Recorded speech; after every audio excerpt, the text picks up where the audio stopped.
অসম চৰকাৰৰ এজন প্ৰভাৱশালী নেতা মন্ত্ৰী পীযুষ হাজৰিকাদেৱে বাঘ হাজৰিকাক কাল্পনিক চৰিত্ৰ কোৱা আমি বাতৰিত দেখিবলৈ পাইছোঁ। বাঘ হাজৰিকাক কাল্পনিক বুলি কোৱাটো আমি সদৌ অসম গৰিয়ামৰীয়া দেখি জাতীয় পৰিষদৰ পৰা তীব্ৰ গৰিহণা দিছোঁ।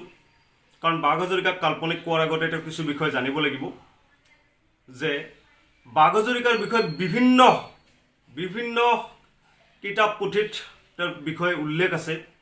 এই বীৰজনক পীযুষ হাজৰিকা মহোদয় অসন্মান কৰাটো কেতিয়াও গ্ৰহণযোগ্য হ'ব নোৱাৰে। আমি গৰিয়ামৰীয়া দেখি জাতীয় পৰিষদৰ তৰফৰ পৰা এনেকুৱা কথা বতৰা নক'বলৈ আমি আহ্বান জনাইছোঁ। কাৰণ বুৰঞ্জী বিশ্লেষক যাক কোৱা হয়, সেই বুৰঞ্জী বিশ্লেষক সূৰ্যকুমাৰ ভূঞাদেৱে এনালছ অফ দিল্লী বাচ্চাত বাঘ হাজৰিকাৰ বিষয়ে উল্লেখ কৰিছে। হাঁহ চৰাৰ অতীত ৰমন্থন পৃষ্ঠা নম্বৰ 29ত বাঘ হাজৰিকাৰ বিষয়ে উল্লেখ আছে।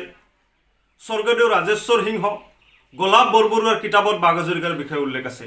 অনুপ কুমাৰ দেৱে বাঘ হাজৰিকাৰ বিষয়ে এটা কবিতা লিখিছিল যে নাই নাই বুলি নুশুনাবি আৰু আছে লুইতৰ পাৰতে বিচাৰিলে পাবি, বাঘ তই কেলে ভাবিছ তোৰ অস্তিত্ব ৰণভূমিতে হেৰাল বুলি। এই কবিতা অনুপ কুমাৰ দেৱে লিখি গৈছে।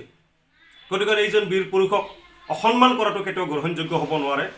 তাৰপিছতো যে বাঘ হাজৰিকাৰ ডাইনেষ্টি, বাঘ হাজৰিকাৰ ফেমিলি, বাঘ হাজৰিকাৰ বংশধৰ এতিয়াও ডিব্ৰুগড়ত আছে। প্ৰত্যেক বছৰতে তেওঁলোকে বাঘ হাজৰিকাৰ জন্মদিন পালন কৰি আহিছে।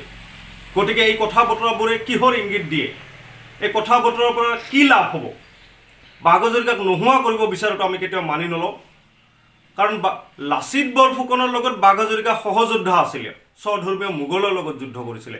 লাচিত বৰফুকনৰ লগত ভেকুৱা গাঁথনি আছিলে। আজি বাঘ হাজৰিকাৰ কথা কৈছে, কালিকা ভেকুৱা গাঁথনিৰ কথা ক'ব। গতিকে এনেকুৱা কথা বতৰাৰে আমাৰ অসমীয়া সমাজখনৰ মাজত ভাগ কৰা, সমাজখনৰ মাজত অশৃংখল পৰিৱেশ এটা সৃষ্টি কৰি দিয়াৰ প্ৰয়োজনবোৰ আমি নকৰোঁ। আমি অসমীয়া হিচাপে আমি জীয়াই আছোঁ আৰু বৃহত্তৰ অসমীয়া স্বাৰ্থত আমি সদায় বাঘ হাজৰিকা যেনেকৈ লাচিত বৰফুকনৰ লগত আছিল, আমি সদায় তেনেকৈ থাকিম। আমি সদায় সহযোগী যোদ্ধা হিচাপে থাকিম। কিন্তু এই কথা বতৰাবোৰ কৈ বহুতৰ স্বাভিমানত আঘাত কৰা কাৰ্য মন্ত্ৰীজনক নকৰিবলৈ আমি সদৌ অসম গৰিয়ামৰীয়া দেখি জাতীয় পৰিষদৰ পৰা আহ্বান জনাইছোঁ। ধন্যবাদ। জয় অসম।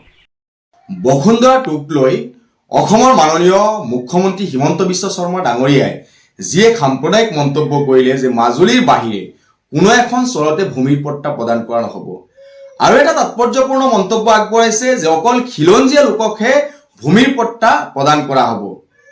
মুখ্যমন্ত্ৰী হিমন্ত বিশ্ব শৰ্মা ডাঙৰীয়াক মই প্ৰশ্ন কৰিব বিচাৰিছোঁ যে আপুনি খিলঞ্জীয়াৰ সংজ্ঞা ক'ত বিচাৰি পালে? খিলঞ্জীয়াৰ সংজ্ঞা নিৰ্ধাৰণ নোহোৱাকৈ আপুনি কোনটো আইনৰ অধীনত একাংশক ভূমিৰ অধিকাৰ দি আছে আৰু নিৰ্দিষ্ট এটা সম্প্ৰদায়ৰ মানুহক ভূমিৰ অধিকাৰৰ পৰা বঞ্চিত কৰাৰ এক ষড়যন্ত্ৰ আপুনি হাতত লৈছে। যুগ যুগ ধৰি বসবাস কৰা সেই চৰচাপৰিবাসীয়ে অসমৰ অৰ্থনৈতিক, সামাজিক, ৰাজনৈতিক আৰু সাহিত্য জগতত অসমৰ সৰ্বতো দিশত এক উল্লেখযোগ্য ভূমিকা আগবঢ়াই থোৱা সেই চৰচাপৰিবাসীৰ এক দীৰ্ঘদিনীয়া দাবী হ'ল তেওঁলোকৰ ভূমিপট্টা প্ৰদান কৰাৰ দাবী। কিন্তু ৰহস্যজনকভাৱে বিগত 15 বছৰ শাসন কৰা কংগ্ৰেছ চৰকাৰেও সেই মানুহখিনিক চৰৰ মাটিৰ পট্টা প্ৰদান কৰিব নোৱাৰিলে। কিন্তু আজি বিজেপি চৰকাৰেও সেই একেই পদাঙ্ক অনুকৰণ কৰি চৰচাপৰি মানুহক এক বৈষম্যমূলক নীতি অৱলম্বন কৰি যি চৰৰ মাটিৰ পট্টা প্ৰদান নকৰাৰ যি সিদ্ধান্ত অসম চৰকাৰে লৈছে, ইয়াৰ পুনৰ বিবেচনা কৰাৰ কাৰণে আহ্বান জনাইছো।